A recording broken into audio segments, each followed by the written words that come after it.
Good morning. Communication के chapter को continue करते हुए आज हम स्टार्ट कर रहे हैं communication process. As you know कि इस बार आपका 2 मार्क्स का ही क्वेश्चन आना है, तो उसके लिए आप ओनली ये डायग्राम शो करोगे, डायग्राम ड्रॉ करोगे, और अगर कभी आपके पास लॉन्ग क्वेश्चन आता है तो इन सारे पॉइंट्स को एक्सप्लेन भी करोगे। अदरवाइज इन आपके जितने भी ये पॉइंट्स हैं इनको सिर्फ 1 सेंटेंस में ही आप एक्सप्लेन करोगे। यहाँ पे हमारा फर्स्ट पॉइंट रहता है सेंडर का। सेंडर कौन है? Sender is a person who sends his ideas to another person. For example, if manager wants to inform his subordinate about a work plan and communicates with him in this regard, here the manager acts as a sender. तो manager कौन है? यहाँ पे sender है। यहाँ पे किसी पे भी शॉर्ट नोट भी पूछा जा सकता है 1 मार्क्स के भी, क्योंकि आपकी क्वांटिटी ज़्यादा है क्वेश्चंस की, तो किसी भी पॉइंट पे आपसे शॉर्ट नोट पूछा जा सकता है। What do you mean by sender, या कम्युनिकेटर भी कह सकते हो आप इसको। सेकेंड है message. The message form the subject matter of communication. It means that whatever the sender wants to say are the messages. जो भी सेंडर, जो भी कहने वाला है, जो भी कम्युनिकेटर है, जो भी मैसेज कन्वे करना चाहता है वही क्या है? मैसेज है। It include opinion, feeling, view, attitude, order, suggestion etcetera. तो ये हमारी ओपिनियन, हमारी सलाह भी हो सकती है, हमारी फीलिंग भी हो सकती है, हमारा नज़रिया हो सकता है, हमारी सोच हो सकती है, कुछ भी जो भी हम whatever we want to explain, whatever we want to say, all of these are message. फिर उसके बाद मैसेज को हमें एनकोडिंग करना पड़ेगा, चाहे हम गेस्चर में कर रहे हैं, मैं आपसे आई कांटेक्ट कर रही हूँ, वो भी क्या है हमारे पास? एनकोडिंग ही है। मैं वर्ड्स में बोल रही हूँ, यहाँ पे मैं हिंदी लैंग्वेज यूज़ कर रही हूँ, तो अपनी भाषा व्याकरण के आधार पर मैं शब्दों को जोड़ के बोल रही हूँ ना, और आप सबको भी उसकी नॉलेज है तभी आप उसे समझ रहे हो। ऐसे ही है ना, अगर मैं तेलुगु में कम्युनिकेशन आपको पढ़ाने लग जाऊँ कोई भी चैप्टर, क्या आप समझ पाओगे? नहीं समझ पाओगे। ठीक है, तो एनकोडिंग के बाद क्या है? उसके बाद जब रिसीवर तक ये बात जाती है तब वो क्या करता है? उसकी डिकोडिंग करता। आप डिकोड कर रहे हो ना कि मैम ने किन किन शब्दों को जोड़ा है और इनका अर्थ क्या है। उसके बाद मीडिया ट्रांसमिशन। किस मीडिया का यूज़ कर रहे हैं? अभी हम फेस टू फेस हैं, ऑनलाइन स्टडीज़ में हम व्हाट्सएप का यूज़ करते हैं या जूम का यूज़ करते हैं। ठीक है, तो a person who is an access to send a message has to make use of some medium of for communication. There can be many media of communication like face to face conversation, letters, internet, chatting, telephone, email, symbol, कोई भी मीडिया हो सकता। If the message is to be send to some distant place quickly it would be proper to use telephone as a medium of communication. अब आप कहोगे नहीं ma'am telephone नहीं होना चाहिए, यहाँ पे तो ईमेल होना चाहिए। टेलीफोन से जल्दी तो ईमेल से भी जा सकता है, या जो भी आपका, ये सभी क्या है? मीडिया के सोर्स हैं। क्योंकि टाइम के चेंजेस के साथ, टेक्नोलॉजी के चेंजेस के साथ जो फास्टेस्ट मीडिया है वो भी चेंज हो जाएगा हमारा।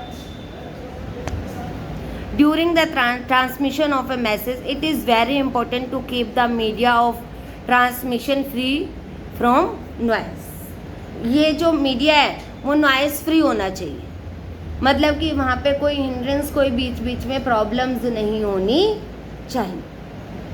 ठीक है, उसके बाद रिसीवर का होना भी ज़रूरी है। अगर आप लोग यहाँ पे सुन रहे हो तभी मैं यहाँ पे बोल रही हूँ। तो रिसीवर कौन है? Person to whom message is send. जिस भी व्यक्ति को मैसेज भेजा जा रहा है वो क्या है? कौन है? रिसीवर है। उसके बाद वो हमारी जो हमने एनकोडिंग की थी उसको वो डिकोड करता है। The sender can send his ideas briefly in the form of symbols और diagram. Understanding it correctly is called decoding. समझने योग्य बनाता है उसको, तो वो क्या है? डिकोडिंग है। For example, a telegram carries a long message in the form of few words, and when the receiver tries to understand the message in detail, his effort is called decoding. कुछ बातें हम अगर Telegram आज से कुछ समय पहले हमारे सिलेबस में भी होता था, 10th क्लास में टेलीग्राम राइटिंग होता था, शायद अभी आपके पास इंग्लिश में है या नहीं है, आई डोंट नो। तुमने कभी यूज़ किया?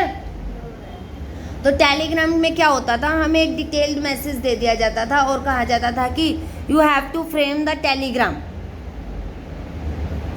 ठीक है, तो तुमने आपकी मूवीज़ में तार नाम से सुना होगा, तार आया या टेलीग्राम आया है, सुना है ना? तार बोलते थे हम उसको पहले की भाषा में। तो उसमें क्या होता है, एक सेंटेंस में सारी बात लिख दी जाती है, वहाँ पे पर वर्ड चार्जेस लगते थे।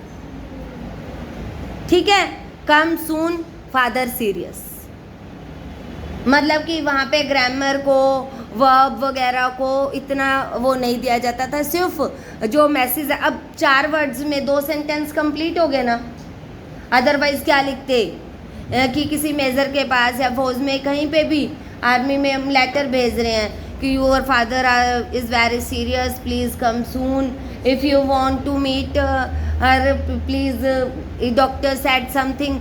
मतलब कि पूरा लेटर नहीं लिखा जाता, 3 या 4 आपके सेंटेंस को सिर्फ कुछ वर्ड्स में ही कन्वर्ट कर दिया जाता है, उसे हम क्या कहते हैं, टेलीग्राम।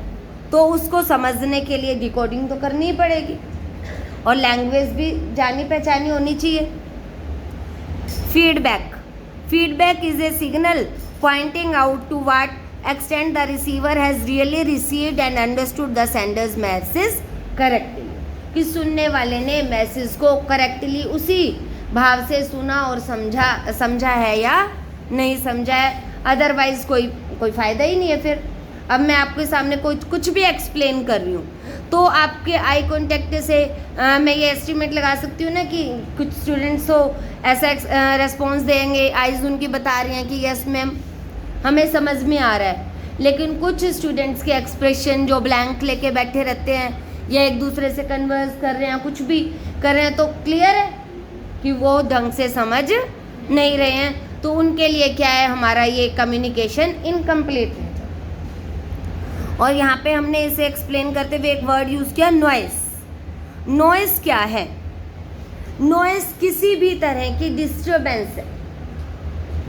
ठीक है, noise is the hindrance in the process of communication. It creates hurdle in the way of conversation. It can take place at any step in communication process. Its main example, इसके example हैं ये सारे, use of ambiguous symbol in the encoding. कोई कई बार ऐसा symbol नहीं use कर लेता कि आप उसे समझ ही नहीं सकते। कई बार हम पूछते क्या कह रहे हो, जो कहना है क्लियरली कहो। ठीक है, telephone line going dead, an initial, an inattentive receiver. अगर तुम अटेंटिव होकर सुन ही नहीं रहे तो मेरे कहने का कोई फ़ायदा नहीं है, वो भी एक प्रॉब्लम ही है, नॉइज़ का ही काम कर रहा है वो। यहाँ पे नॉइज़ का मतलब सिर्फ किसी शोर से नहीं है, डिस्टर्बेंस को यहाँ नॉइज़ का नाम दिया गया है। Understanding wrong meaning of the message, may I go to water ma'am, फिर 1 मिनट बाद कोई और आ रहा है, may I go to water ma'am, go for. तो आप जा रहे हो, जबकि मैंने किसी को ढंग से यस ही नहीं बोला। ऐसा होता है ना कई बार। फिर आप आते हो, कहाँ गए थे मैम, आपसे पूछ के गए थे। ऐसा होता है ना कई बार। तो वो भी क्या है, रॉन्ग अजम्पशन है एक तरह से। अंडरस्टैंडिंग रॉन्ग मीनिंग है, wrong assumption.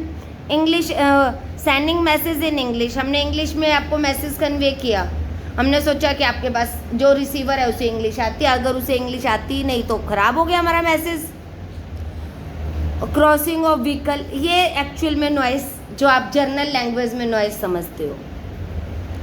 Sound of someone coughing, letter being lost in mail, group of people talking mean bye.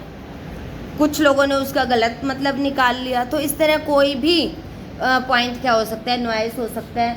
तो नॉइस के लिए भी आपको देखो कितने सारे पॉइंट्स आपके पास मिल गए हैं। यहाँ पे हमारा ये कम्युनिकेशन का प्रोसेस कंप्लीट होता है।